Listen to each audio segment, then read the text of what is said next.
इलाहाबाद का एक पत्रकार अचानक ही घर से गायब हो जाता है। गया था रिपोर्टिंग करने के लिए, लेकिन वो घर वापस लौट कर नहीं आता और ना ही वो अपने ऑफिस पहुंचता है। तो घर वालों की चिंता सताने लगती है, घर वाले बहुत ज़्यादा परेशान होते हैं। घर वालों ने जब मुकदमा दर्ज कराया, पुलिस सक्रिय होती है और इस पत्रकार की तलाश शुरू करती है। कई दिन बीत जाते हैं, आखिरकार पत्रकार मिलता ज़रूर है, लेकिन ज़िंदा नहीं मिलता। मिलता है तो महज उसका सर मिलता है, और जब सर के साथ में एक मिलती है लाल रंग की डायरी, और डायरी पे लिखा था राजा की डायरी। जैसे ही उसके पन्ने एसएचओ पलट रहा था, पन्ने पलटते पलटते एसएचओ बेहोश होकर ज़मीन पर गिर जाता है। उसके साथ जो बाकी पुलिस वाले होते हैं वो भी परेशान हो जाते हैं, सोच में पड़ जाते हैं कि आखिरकार एसएचओ साहब को क्या हुआ है। उन्हें होश में लाया जाता है और होश में लाने के बाद वो जब बात करते हैं तो बात करते करते उनकी ज़ुबान लड़खड़ाने लगती है, डरने लगते हैं। और जब आगे की कहानी लोग सुनते हैं, पुलिस वाले सुनते हैं, पूरा देश सुनता है, पूरा हिंदुस्तान सुनता है, तो लोग सुनकर सन्न थे, हैरान थे, परेशान थे, क्योंकि उस कातिल ने जो कत्ल किए थे वो वाकई बहुत भयानक होते हैं। ऐसा शायद हिंदुस्तान के इतिहास में ना कभी सुना होगा और ना कभी आपने देखा होगा। आदाब, नमस्कार, सत श्री अकाल। मैं उस्मान सैफ़ी। आज की जो सच्ची घटना मैं आपको सुनाने जा रहा हूँ, ये सच्ची घटना है उत्तर प्रदेश का एक ज़िला है इलाहाबाद। दरअसल इलाहाबाद का एक ऑर्डिनेंस कंपनी में काम करने वाला एक व्यक्ति, जिसका नाम राम निरंजन उर्फ राजा कैलेंडर था। उस व्यक्ति से उसके ही एक ख़ास दोस्त ने, जो साथ में काम करता था, काली प्रसाद श्रीवास्तव, उसने कुछ पैसे उधार लिए थे, लगभग 50,000 रुपये के आसपास। बार बार ये राजा कैलेंडर अपने पैसे मांग रहा था कि भाई मेरे पैसे मुझे वापस कर दो, मुझे बहुत ज़रूरी काम है। तो बार बार वो श्रीवास्तव जी कहते थे कि ये लाला का दिमाग है, लाला का काम होता है पैसों को अपनी तरफ खींचना, पैसे देना नहीं होता है, इसलिए ये तेज़ दिमाग है, ये पैसे मेरे पास हैं, अब मैं तुम्हें दूंगा नहीं। अब उसने मजाक के अंदाज़ में कही थी या फिर उसने सचमुच ऐसा बोला था, इसकी तो खैर कोई तस्दीक नहीं हो सकी। लेकिन जब लाला इस बात को कहता कि लाला का दिमाग बहुत तेज़ होता है, तभी उसके दिमाग में एक ख्याल आता है। ये बात है 25 जनवरी 1997 की। अचानक से काली प्रसाद श्रीवास्तव गायब हो जाता है। उसको उसका दोस्त राजा कैलेंडर न केवल उसकी हत्या करता है, बल्कि उसके जो शरीर के 2 टुकड़े करता है। सर को अलग करने के बाद उसके जो सर है उसे कढ़ाई के अंदर रखता है और उसे उबालता रहता है।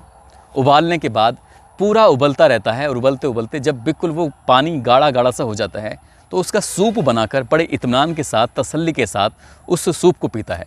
दिन निकलता है। दिन निकलने के बाद जो उसके सर है उसमें जो भेजा है, उसको वाक़ाता वो खाना बनाता है, तैयार कराता है, और तैयार करने के बाद उसको आराम से इत्मीनान के साथ बैठकर खाता है।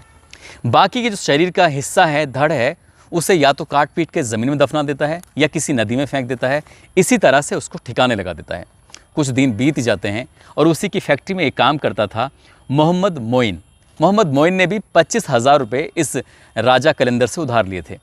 जब राजा कैलेंडर अपने पैसे मांग रहा था कि भाई मोइन मुझे मेरे पैसे दे दो, तो मोहम्मद मोइन कहता था कि मेरे अंदर एक शक्ति है, एक ताकत है, मैं किसी को भी अपनी ओर सम्मोहित कर सकता हूँ।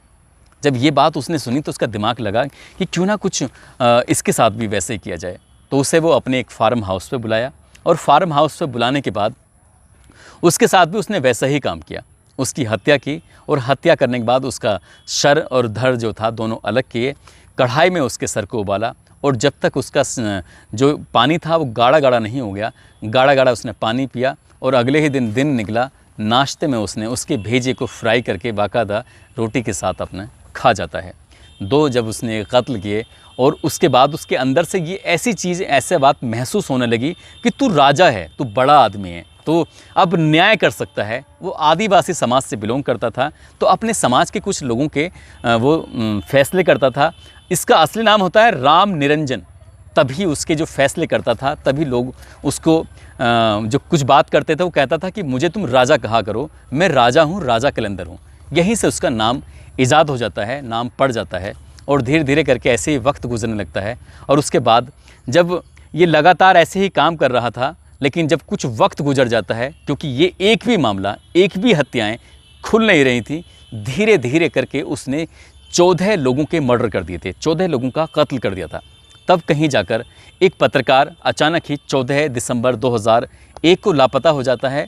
और जब लापता हो जाता है, उसके घर वाले तलाशने की कोशिश कर रहे थे, लेकिन तलाशते तलाशते जब वो नहीं मिलता तो घर वाले परेशान होकर तब जाकर मुकदमा दर्ज कराते हैं थाने में।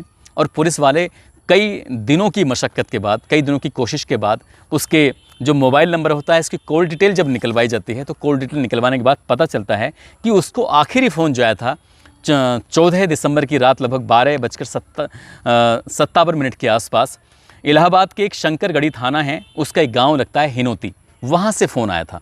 अब पुलिस वालों ने जब उस घर जाते हैं, पड़ताल करते हैं, पूछताछ करते हैं, तो पता चलता है कि ये घर जिला पंचायत सदस्य फूलन देवी का घर है और इसका जो पति है, जिसका नाम है राम निरंजन, जो कि ऑर्डिनेंस फैक्ट्री के अंदर ड्राइवर का काम करता है।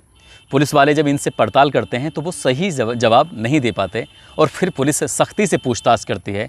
तब ये निरंजन उर्फ राजा कलंदर फिर जब सच बताता है तो सच वो वाकई बहुत भयानक होता है, बहुत परेशान करने वाला होता है।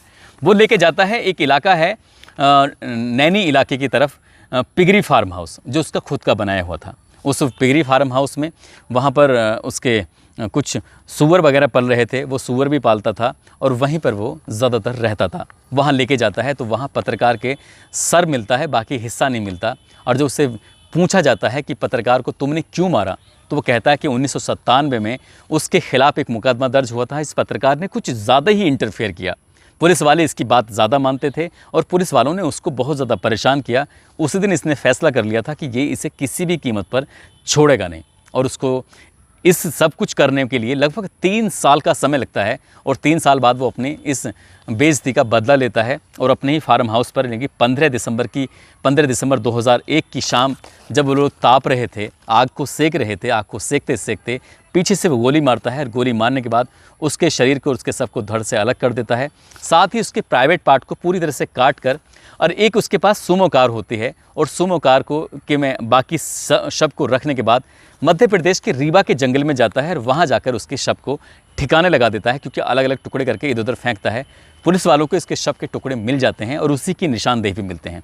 पुलिस वाले जब उससे बातचीत कर रहे थे तब उसने पहले 2 कत्ल तो स्वीकार कर ही लिए। नंबर 1 काली प्रसाद श्रीवास्तव का, जो उसका लाला दोस्त था, एक मोहम्मद मोइन, जो उसने उसका भी स्वीकार किया। अब उससे आगे पूछा जाता है कि ये जो सुमो कार है तुम्हारे पास कहाँ से आई, तो वो कहता है कि सुमो कार उसने एक लड़के की हत्या की थी जिसकी ये कार थी।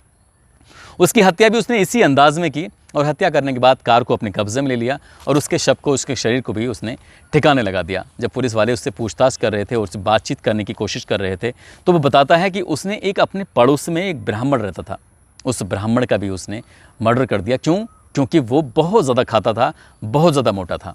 ऐसे ही वो ढूंढ के एक और पतले से व्यक्ति को लेके आता है, उसको भी मारता है अपने फार्म हाउस पर और दोनों के शरीर के अंदर से आंतें निकालता है और आंतें निकालने के बाद उन दोनों को नापने की कोशिश करता है कि आखिरकार दोनों की आंतों में कितना फ़र्क है, मोटे आदमी की आंत कितनी बड़ी होती है, छोटे आदमी की आंत कितनी बड़ी होती है, बस सिर्फ आंतों को नापने के लिए।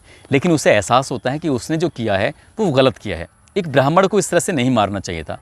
तभी वो ब्राह्मण के उस शरीर को, उस शव को अपने ही फार्म हाउस में दफन करता है और दफन करने के बाद उस पर एक पीपल का पेड़ लगाता है और पीपल का पेड़ लगाने के बाद उस पर रोज़ पानी देता था, साथ ही वहाँ पर अगरबत्ती जलाया करता था और भगवान के सामने हाथ जोड़कर कहता था कि मुझे माफ़ कर देना, मैंने एक ब्राह्मण को मारा है, मुझे पाप लगेगा, इसलिए मुझे पाप से बचाने के लिए मैं इस वृक्ष को, इस पीपल के पेड़ को पाल रहा हूँ और यहीं पर मैं अगरबत्ती जलाकर पूजा पाठ भी करता हूँ।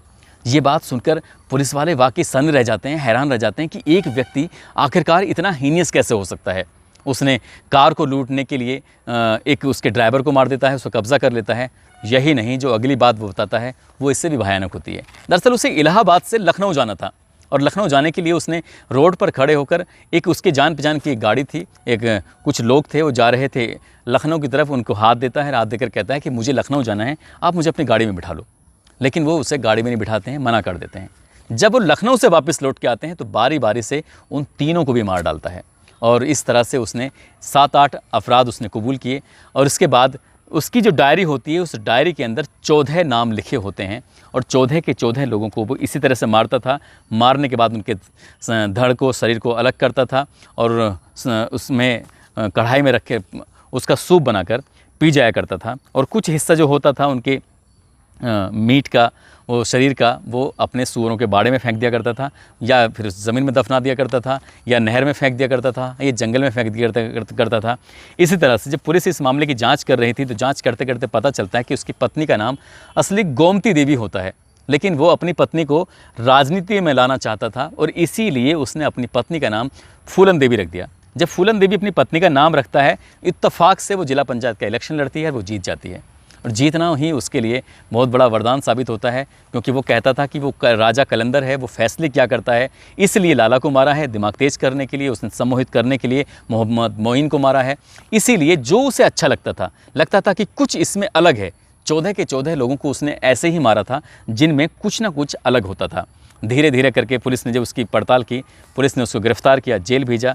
लगभग 10 या 12 साल के बाद इस मामले में कोर्ट का डिसीजन आता है और डिसीजन आने के बाद पता चलता है कि इसको उम्र कैद की सज़ा सुनाई जाती है।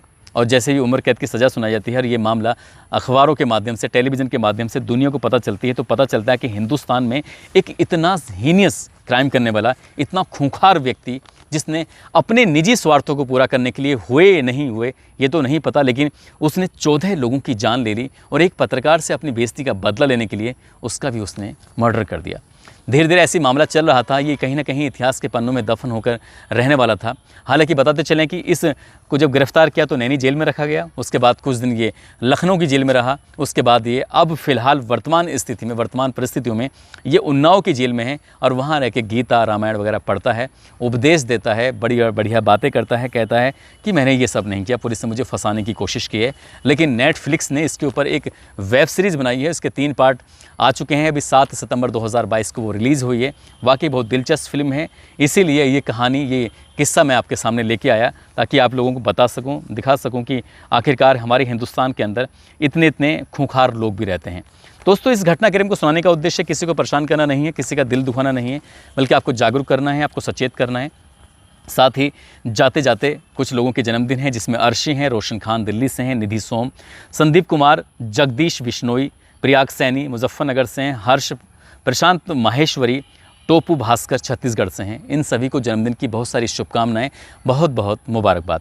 साथ ही कुछ लोगों ने नाम लेने की अपील की थी, जिसमें हरम बुखारी हैं पाकिस्तान से, शाहरुख अली मुरादाबाद से हैं, आकाश कुमार गोरखपुर से हैं, मोहम्मद दिलशाद शामली यूपी से हैं, प्रदीप भारती, दीपक भारती मुंबई से हैं, संदीप बिहार से हैं, मंजर आलम, सुनैना, डॉक्टर आरिफ सुंदर नगरी दिल्ली से हैं, बलबीर यादव संभल से हैं, दिनेश गुनपाल, मोहम्मद मुनीर, मोनू कुमार राणा सुधार और विकास यादव, उमेश चंद, राशिद, मुकेश प्रजापति, रणबीर वर्मा, हनुमान वर्मा, मोहम्मद राशिद, अफसाना सैफ़ी मुरादाबाद से हैं, राशिद खान, सैराज अंसारी। दोस्तों, आप लोग अपना ख्याल रखें, सुरक्षित रहें। जय हिंद, जय भारत।